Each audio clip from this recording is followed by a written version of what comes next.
अब आप लोगों के समक्ष मैं एक छोटी सी कहानी का वर्णन प्रस्तुत करने जा रहा हूँ। कहानी है एक व्याधा के विषय में।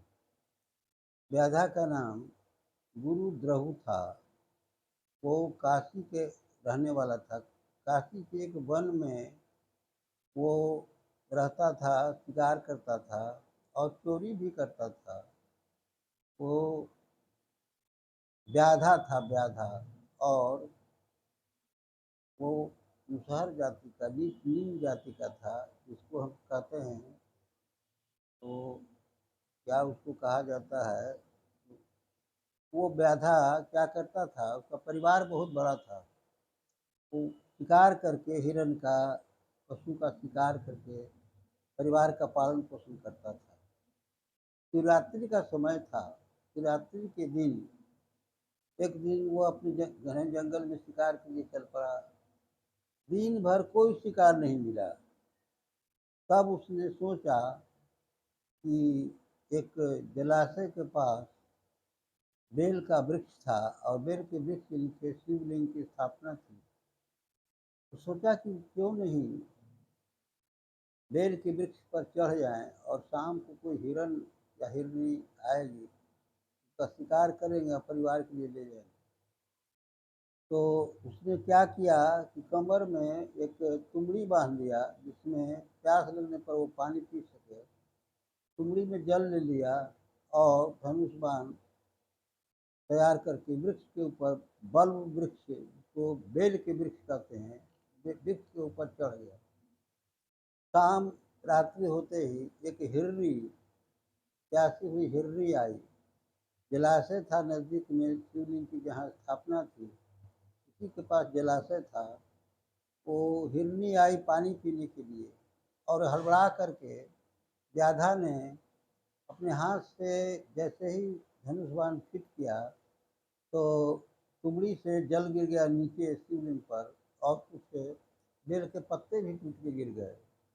ये पहले पहर की बात है। तो खड़खड़ाहट की आवाज़ हुई तो हिरनी चौंक गई। वो आया, कहा कि तुम क्या चाहते हो, तुम आखिर चाहते क्या हो। तो व्याधा ने कहा कि मैं तुम्हारा शिकार करना चाहता हूँ, हमारे परिवार के लोग भूखे हैं, तो शिकार के लिए आया हूँ। कहा कि ठीक है, ऐसा करो कि मैं अपने बच्चों को छोड़कर आई हूँ। हिरनी बोली, मैं अपने बच्चों को छोड़कर आई हूँ, उनको हवाले लगाकर, पति को हवाले लगाकर आ जाऊंगी। तुम मुझे मार के खा जाना या परिवार के लिए ले जाना, आज भर मुझे छोड़ दो। कहा कि ठीक है, जाओ, छोड़ देते हैं। पहला पहर समाप्त हो गया। दूसरे पहर में फिर उसकी बहन हिरनी आई और वो भी पानी पीने जैसे ही आई तो हड़बड़ा करके पहले की भांति ये धनुष बाण चलाना चाहा तो बेल के पत्ते कुछ गिर गए नीचे और तुमड़ी से जो कमर में पानी पीने के लिए बांधे हुए था उसमें जल भी हुआ था, तुमड़ी से जल भी शिवलिंग पर गिर गया। इस तरह से दूसरे पहर की पूजा हो गई। इसी तरह से तीसरे पहर की पूजा में, शिव की पूजा में, उसका खोजते हुए हिरनी के पति पहुंच गया।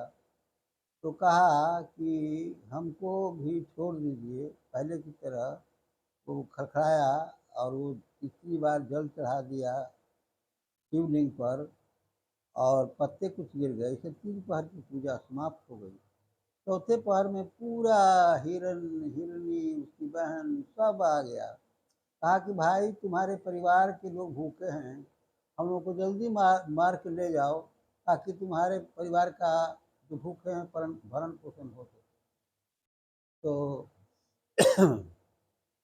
तो कहा कि तुम लोग पशु होकर इतना ऊंचा विचार रखे हुए हो, तो जाओ, तुम लोगों को मैं छोड़ देता हूँ।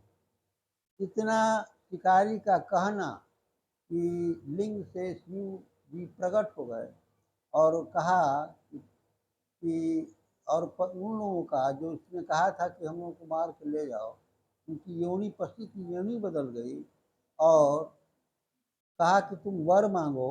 व्याधा को कहा कि तुम वर मांगो। व्याधा ने कहा कि मुझे कुछ नहीं चाहिए, बस आपका दर्शन हो गया यही बहुत है। तो भगवान शिव ने कहा कि देखो, तुम्हारे तुमको श्रृंगेरपुर में जन्म होगा, जहाँ गंगा किनारे भगवान तुमसे मिलेंगे, या भगवान से तुम्हारी मित्रता होगी, यही मैं तुम्हें आशीर्वाद देता हूँ। इतना कहकर वो अंतर्ध्यान हो गए। इतना ही कहकर मैं अपनी वाणी को विराम देता हूँ। श्रोताओं को नमस्कार।